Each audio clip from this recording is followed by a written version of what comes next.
Ujambo mpenzi mtazamaji na karibu tena tuzidi kuhabarishana. Askofu Joseph Gwajima amezua mtafaruku mkubwa katika jamii kufuatia mahubiri yake yaliyovuta hisia za watu wengi, ambapo alizungumzia masuala yanayojenga taswira ya uwepo wa imani za kishirikina katika ngazi za juu ya uongozi wa kitaifa nchini.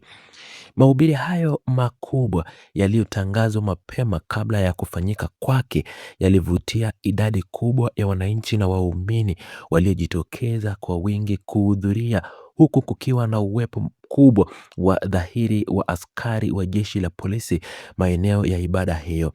Uwepo huo wa askari polisi ulitafsiriwa na waliohudhuria kuwa ulitokana na mazingira na changamoto mbalimbali ambazo zimekuwa zikimwandama kiongozi huyo wa kiroho kwa kipindi kirefu huko nyuma, ingawa mwanzilishi anaibainisha kuwa hakuna haja ya kurudia matukio yaliyopita. Katika maelezo yake ya juzi, mhubiri huyu alizungumzia swala ambalo kwa tafsiri pana linaonyesha uwepo wa imani za kishirikina katika medali za uongozi, hasa uongozi wa ngazi za juu kabisa za serikali. Tafsiri ya watu wengi waliosikiliza mahubiri hayo imekuwa kwamba maelezo ya hoja zote zilikuwa zikitolewa na mhubiri huyo zilikuwa zinamhusisha moja kwa moja Rais Samia Suluhu Hassan. Katika hotuba yake ya juzi, mhubiri huyu alieleza kwa kina jinsi kiongozi anavyowekwa kwenye pete, ambapo kiongozi huyo mheshimiwa huambiwa huwa anapaswa kuwa anavaa pete hizo mara kwa mara bila kujua kuwa ndani ya pete hiyo kuna yeye pamoja na mapete mengine ya kichwani. Alifafanua kuwa wananchi wanaweza kuwa wanamuona kiongozi huyu akiwa anaonyosha au kuelekeza mikono yake mbele yao, kumbe anakuwa anawaelekeza akitumia nguvu za pete hizo za kishirikina. Mhubiri huyo alitangaza mbele ya mkusanyiko huo kuwa anawadanganya na kuwaweka huru watu wote waliowekwa ndani ya pete hizo kwa njia ya Yesu, akibainisha kuwa inawezekana kukuta ndani ya pete ya mtu mmoja kuna watu 5 au 6 au hata 7 walionaswa. Alieleza zaidi kuwa kadiri pete hizo za kishirikina inavyozidi kujaza watu wengi ndani yake, ndivyo mhusika anavyoonekana kuwa na nguvu kubwa kabisa,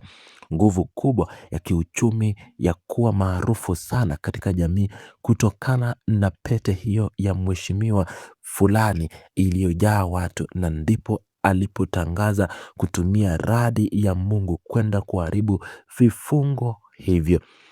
Kufuatia mahubiri hayo, pamekuwa na tafsiri ya moja kwa moja na tafsiri pana, ambapo tafsiri ya moja kwa moja inaambatanishwa kuwa mhubiri huyu alieleza kuwa kuna viongozi wanaovaa pete zinazohusishwa na imani ya shirikina bila yeye kutaja jina la mtu yeyote wala kutaja aina mahususi ya pete hizo, kwa sababu kuna pete za ndoa na pete za namna nyingine. Hatua ya jamii kuhusisha mahubiri hayo na Rais Samia Suluhu Hassan inatokana na ukweli kwamba kiongozi huyo anavaa mapete mengi ambayo baadhi ya watu katika jamii wamekuwa wakiyahusisha na imani ya kishirikina kwa muda mrefu. Kwa upande mwingine, tafsiri pana inahusiana na swala nzima la kuwepo wa kushirikina katika sekta ya uongozi na siasa za Tanzania kwa ujumla, jambo ambalo ni kubwa na tambuko, lakini limekuwa changamoto kulizungumzia kwa uwazi kutokana na mambo ya ushirikina kutojadiliwa kwa kutosha katika jamii. Katika jamii ya sasa kuna namna fulani ambapo kila mtu anaonekana kuuchukia na kuukemea ushirikina hadharani, lakini takwimu za kiutafiti zinaonyesha kuwa Tanzania ni miongoni mwa nchi duniani yenye imani kubwa sana katika masuala ya ushirikina. Utafiti mmoja wa sensa ya kiimani uliofanywa mnamo mwaka 2010 na taasisi ya utafiti inayomhusisha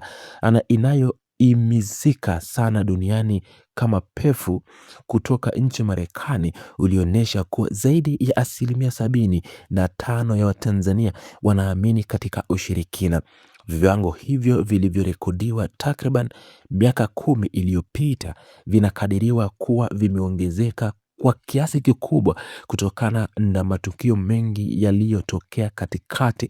kiasi kwamba kwa sasa idadi hiyo inaweza kuwa imefika 90%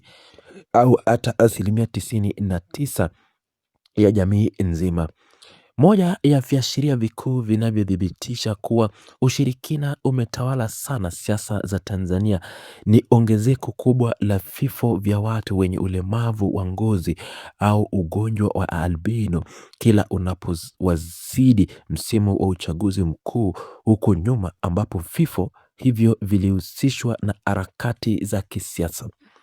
Suala hilo la kuhusisha mauaji ya maalbino na maswala ya kisiasa nchini limekuwa likiongelewa na kuripotiwa zaidi na vyombo vya habari vya nje ya nchi kuliko vyombo vya habari vya ndani vya Tanzania, kutokana na ukweli kwamba vyombo vya habari vya ndani vimeudhibitiwa na kwa kiasi kikubwa na vinatakiwa kuongea yale tu yanapoipendeza serikali, huku kusema jambo linalokwaza mamlaka kukionekana kuleta matatizo.